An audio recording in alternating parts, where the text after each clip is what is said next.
Okay, let's dive in. Sapa, Vietnam. If you're even remotely looking at Southeast Asia for travel, I mean, Sapa is probably all over your feed. It's just this visual masterpiece. It really is. And it's so dramatic. You're talking about a town perched way up at 1,600 meters in the Hong Lian Sen Mountains. Right. And that's where you find Fancy Pan, what everyone calls the roof of Indochina. It's famous for these incredible terraced fields and, of course, a really rich tapestry of indigenous cultures. Exactly. The H-Mong, the Red Dao, and that visual draw, the misty peaks, the shimmer of the terraces. That's what pulls in millions of visitors. But that's also the tension we're exploring today.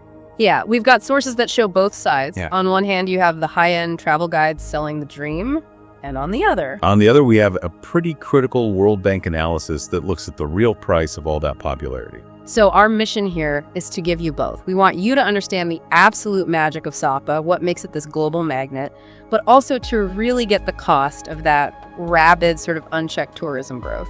It's a fragile place. And the location itself, that elevation, it creates this unique microclimate. The locals even have a saying for it, 4 seasons in one day.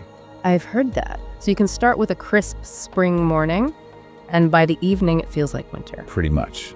Which means timing your visit is absolutely everything. It completely changes what you see. Okay, so let's start there. The guides talk about 2 golden windows to visit, and they're both tied to the rice paddies, right? Completely. The agricultural calendar sets the rhythm for everything. The first window is in spring, roughly February to May. They call it the season of water mirrors. That sounds beautiful. What are the conditions like then? Really mild. You're looking at maybe 14 to 25 degrees Celsius, lots of sunshine. And if you go in March, you get the bonus of all the peach and plum blossoms. But the water mirrors, what does that mean? So that's when the local communities are getting ready to plant. They channel water into all the terraces. The fields flood, and they stop looking like steps and start looking like these huge shimmering mirrors reflecting the sky. Wow. Okay, so that's one window. What's the other big one? The second, and maybe the most famous one, is the season of gold. This is in autumn, September through November. Ah, this is the one I've seen in all the photos. This is it. The weather is cool, dry, just perfect. And from mid-September to early October, the rice is ready for harvest. The hillsides, they turn into this radiant golden sea. It looks like silk ribbons woven across the mountains. And this is also the best time for cloud hunting, right? Exactly. You go up to Fancy Pan or Oquijo Pass, and you can literally stand above a sea of clouds. It's breathtaking. So what about the other seasons? Are they just a no-go? Not at all, just different. Summer, so June to August, is super lush and green, but it's the rainy season. There's a risk of landslides. Winter, from December to February, is cold.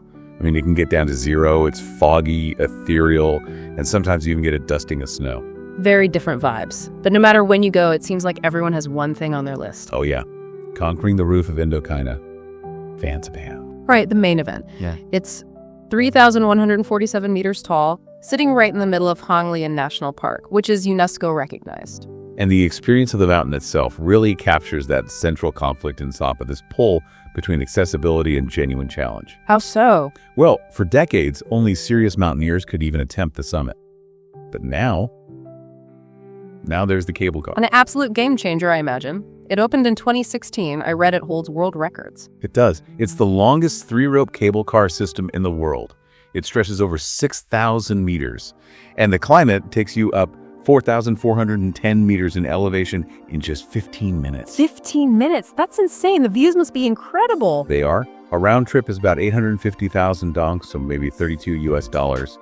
It's made the summit accessible to almost everyone. But the sources say it doesn't take you to the actual summit, does it? That's the clever part. It drops you off near the top, and you still have to climb the last 600 stone steps. Or you can take a second little funicular railway to the very peak. So they preserve that little feeling of achievement at the end. Exactly. But for the purists, the real trekking is still there. It's a serious 2 to 3 day hike. You need fitness, you need a permit. And there are a few different routes depending on how hardcore you are. The main one is Tram Ton Pass. Yeah, that's the moderate one. It's a 2-day, 1-night trek. It's tough, but manageable for fit hikers. Then you have the Sin Chai Village route. That one's a big step up. Much steeper, more rugged. It's for seasoned climbers. And the ultimate one is from Cat Village. That's the 3-day expedition. That's for the passionate mountaineers, the ones who want the full immersive challenge. But what's interesting is what you find at the top. Regardless of how you get there, It's not just a marker, is it? No, not at all. Yeah. They've built this whole complex up there. You have the iconic metal marker, of course, and this massive 25-meter flagpole. But then there are all these sacred sites. Like the giant Buddha statue. A huge 21.5-meter bronze statue, and the Grand Belfry, and even a Zen monastery beach van, which sits at over 3,000 meters. So it's become this place of both physical achievement and spiritual contemplation. Precisely, which is a perfect transition, really, from the heights of the mountain down into the valleys to the real cultural heartbeat of Sapa. Yeah, the ethnic minority groups. The guides say Sapa is home to 5 main communities, with the Hmong being the largest group. Right, you have the Hmong, the Red Dao, Tay, Xie, and Jafo. And the first thing you notice is their clothing. It's this powerful visual language. The Red Dao are known for their, well, red accents, right? Yes, red is the highlight, but the detail is in the embroidery. You see these intricate patterns of pine trees or tiger footprints on the collars and sleeves. It's all deeply symbolic. And they're also known for their traditional herbal baths. A huge part of their culture. It's a therapeutic tradition using secret blends of herbs from the forest. It's not just for tourists, it's a core part of their wellness practices. And how does that compare to the Hmong? The Hmong use more geometric patterns, spirals and diamonds in these rich indigo blues and blacks. But the detail that surprised me is that Hmong women traditionally wear knee-length shorts, not skirts. And the skill involved in making these clothes is just incredible. We're talking about brocade weaving. It's an unbelievably laborious process. It starts with stripping flax to make yarn, then preparing natural indigo dyes. A single high-quality garment can take months of work. Girls start learning this from a really young age, right? Yes, it's an art form passed down through generations. And there's also batik drawing, where they use beeswax to create patterns before dyeing the fabric in indigo. The precision is just amazing. This all leads to one of the most famous cultural events, the Sapa Love Market.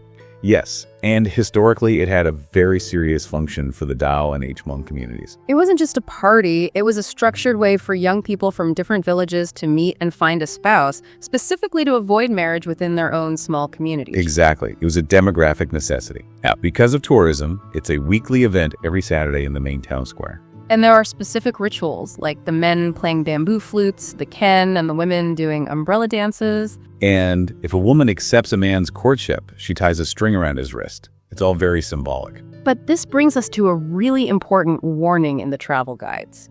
It's about cultural respect, and it's very specific. It is. It explicitly warns female visitors not to wear the ethnic costumes that look like those of the local Dao or Hmong girls. And the reason for that is to avoid some serious misunderstandings related to the traditional and pretty complex wife capture custom. Right. It underlines how sensitive these customs can be. Wearing the outfit, even innocently, could put you in a very uncomfortable situation. It's a critical rule to follow. That's a powerful reminder. Okay, so we've covered the landscapes, the mountain, the culture. Let's talk food before we get to the tough part. The food is amazing, and it's so specific to the cool climate. You find dishes here you won't find anywhere else in tropical Vietnam. The first one that jumped out at me was Sapa salmon hot pot. Salmon in the mountains of Vietnam. I know, it's surprising. But they've successfully farmed freshwater salmon there. And in the cool weather, a hot pot with fresh salmon, pineapple, and local mountain greens. It's perfect.